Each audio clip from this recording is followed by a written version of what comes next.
Alléluia.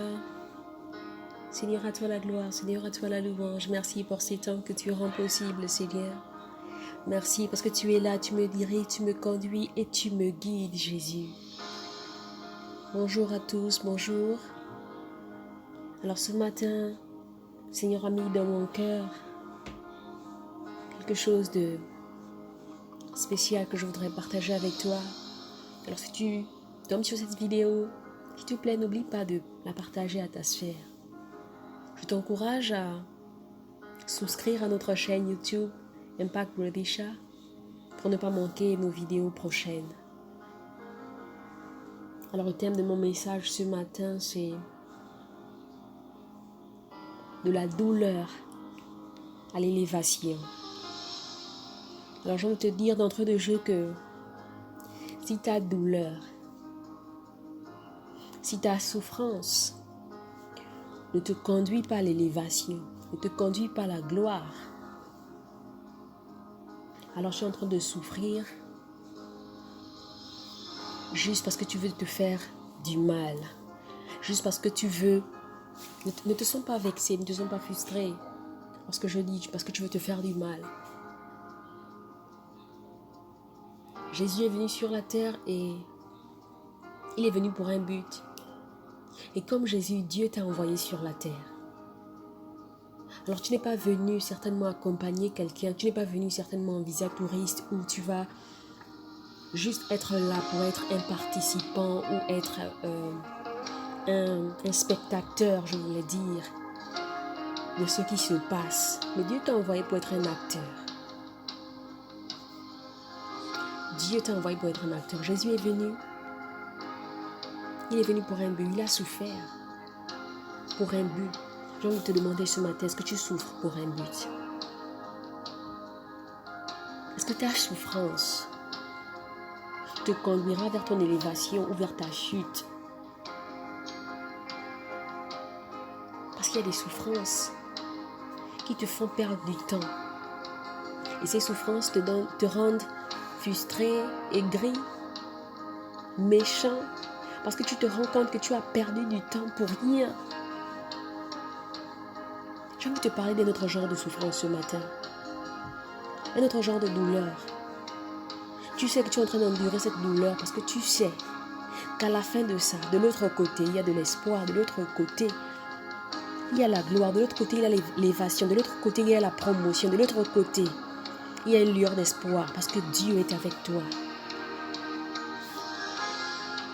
Alors je ne sais pas si jusqu'à maintenant tu souffrais juste parce que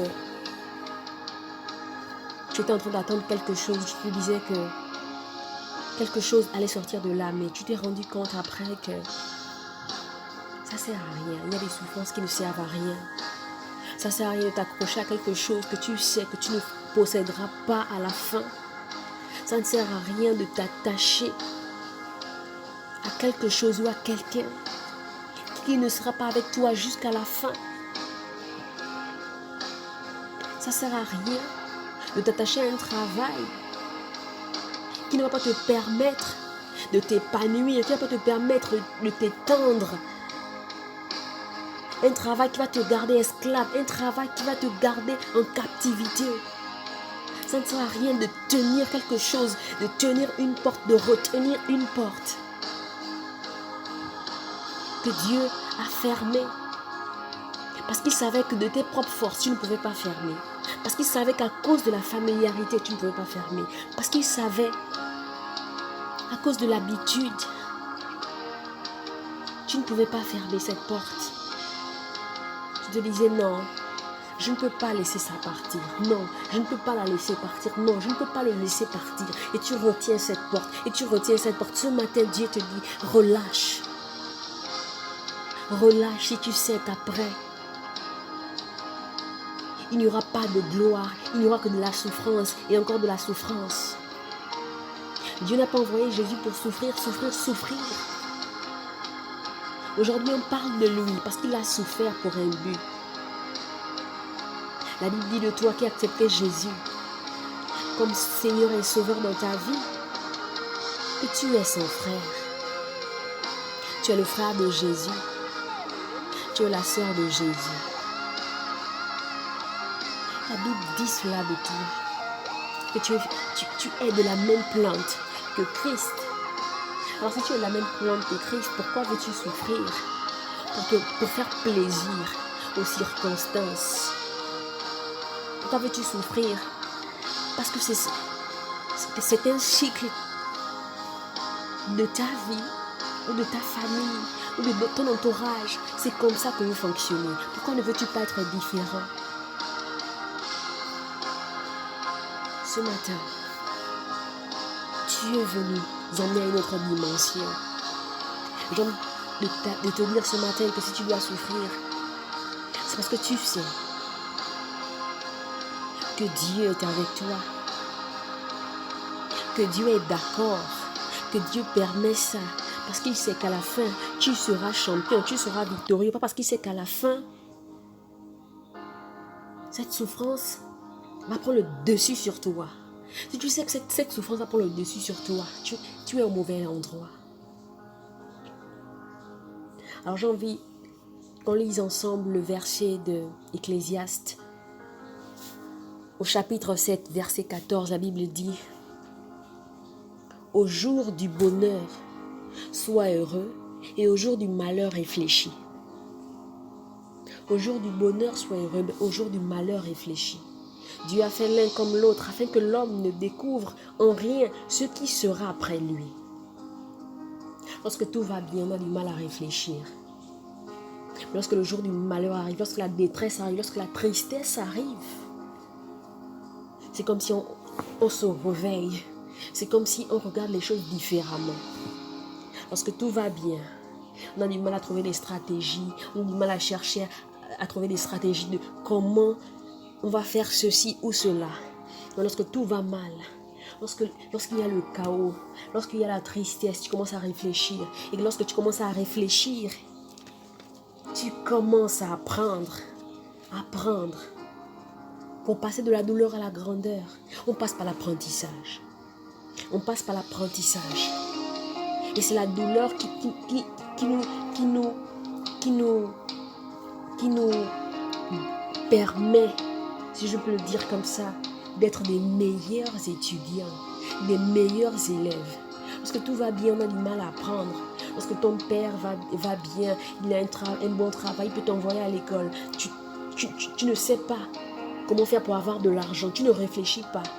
Tu gaspilles même parce que tu te dis que c'est une grâce. C'en est une. En effet.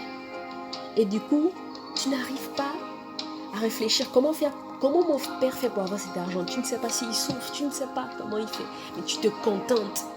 Lorsqu'on est dans les moments de joie, les moments de bonheur, on se contente. On est dans une attitude de contentement, on se contente de ce qu'on a. Mais la douleur, lorsqu'elle arrive frapper à ta porte, lorsque les problèmes arrivent frapper à ta porte, lorsque les tribulations arrivent frapper à ta porte, tu commences à apprendre. Tu commences à réfléchir. C'est pourquoi la Bible dit que le cœur du sage est dans la maison du deuil. Pourquoi le cœur du sage est dans la maison du deuil? Parce que dans la maison du deuil, tu commences à réfléchir. Tu te dis, la vie n'est rien. Pourquoi je fais ci ou ça? Mon souffle ne m'appartient pas. Mon souffle appartient à Dieu. Dieu est le maître des temps et des circonstances. C'est à ce moment-là que tu commences à réfléchir. C'est à ce moment-là que ta réflexion commence à shifter. Lorsque tout va bien, lorsque tu es en train de faire la fête, lorsque tu as l'argent, lorsque tu as les comptes bancaires garnis, lorsque tu as les entreprises, lorsque tout va bien, tu as du mal à réfléchir. Pour passer de la douleur à la grandeur, il nous faut prendre le temps d'étudier l'environnement dans lequel nous nous trouvons, dans les temps de troubles. Qu'est-ce qui nous a conduits là? Pourquoi nous sommes là? Comment faire pour sortir de là? On commence à apprendre, on commence à étudier, Après étudier, on se développe. Pour passer de la douleur à la grandeur, on a besoin de se développer. Pour se développer, il faut apprendre quelque chose. Lorsqu'on a appris quelque chose, on commence à développer de nouvelles facultés. Autrefois, ou hier, quelqu'un t'a fait du mal parce que tu t'es mis dans une condition où tu as donné l'autorisation à cette personne, tu as donné le pouvoir à cette personne d'avoir de l'emprise sur toi. Du coup, lorsque cette personne a posé un acte, tu t'es rendu compte que non. Tu t'es rendu compte que cette personne a enlevé quelque chose de toi. Quelque chose est parti de toi, quelque chose est quitté de toi. Et ce qui va te permettre de ne plus jamais répéter cette chose, c'est parce que tu as développé des nouvelles facultés. Lorsqu'on apprend quelque chose, on étudie quelque chose, après on développe des nouvelles facultés. Des facultés qui existaient déjà, mais qui ne se manifestaient pas. Elles ont attendu de se manifester lorsque tu t'es retrouvé dans la situation. Vous savez, nous avons parfois certaines choses en nous, mais nous ne savons pas que nous avons ces choses. Pourquoi? Parce que nous avons ces choses et ces facultés. Pourquoi? Parce que nous ne sommes pas encore arrivés dans un environnement où ces facultés, où ces choses qui sont à l'intérieur de nous peuvent s'exprimer. Il te faut être dans une situation désagréable, une situation compliquée, pour te rendre compte que tout ce qui était à côté de toi n'était pas tes amis. Tout ce qui était là n'était pas tes amis. Parce que lorsque tu seras dans cette situation difficile, ce n'est pas tout le monde qui viendra te tenir la main.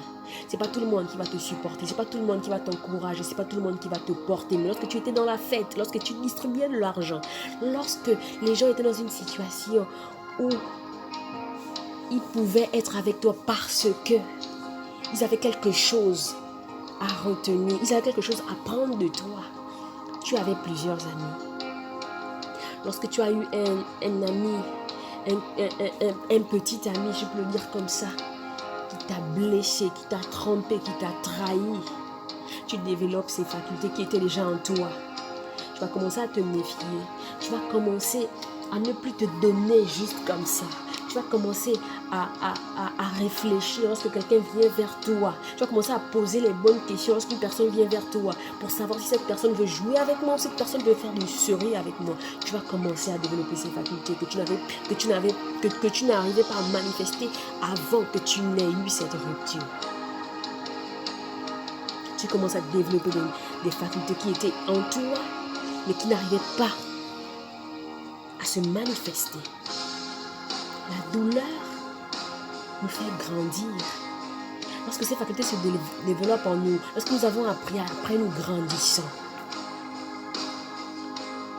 elle nous fait grandir. Désormais, on voit les choses différemment. Désormais, on peut avoir une autre perspective de la vie. On peut avoir une autre perspective de cette situation, de comment voir les choses, de comment me tenir, de comment parler, de comment aborder un sujet dans un endroit bien précis, comment me comporter. Désormais, tu vas apprendre cela. Et ça va te permettre de grandir. Lorsque l'enfant se trouve dans l'utérus de la femme se sent inconfortable. Lorsque l'enfant se trouve dans l'utérus de la femme, l'enfant lui-même se sent inconfortable parce qu'il est dans une zone. Mais cette zone-là, c'est une zone qui lui fait grandir. Cette zone-là qui est propice pour lui pour grandir. Alors, je vais te dire que tu es dans une zone difficile, inconfortable, mais une zone que Dieu a ordonné,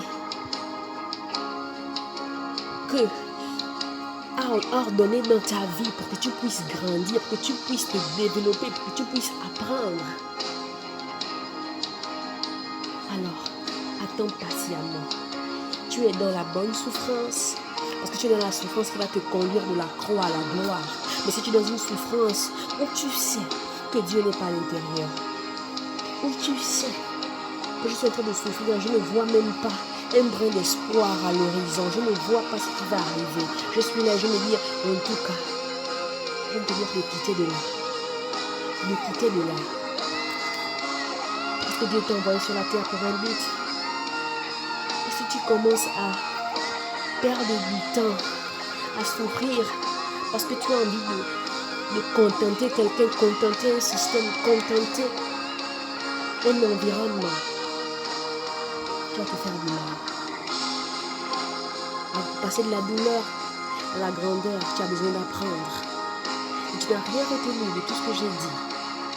j'ai envie de te dire que si tu veux passer de la douleur à la grandeur, voici ce que tu dois faire. Tu as besoin d'apprendre,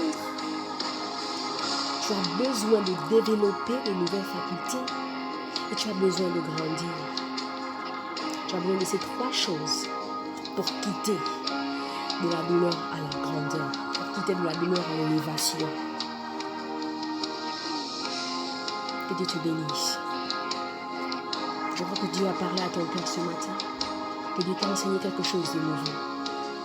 Que Dieu te bénisse et te rencontre dans tes défis. Alors que tu es en train d'essayer de sortir d'un système, d'une atmosphère, d'une relation toxique, de quelque chose de toxique, de quelque chose qui a pris le dessus sur toi. Que Dieu te rencontre. Au nom de Jésus. Merci de partager à ta sphère et de t'abonner à notre chaîne. Que Dieu te bénisse. Amen.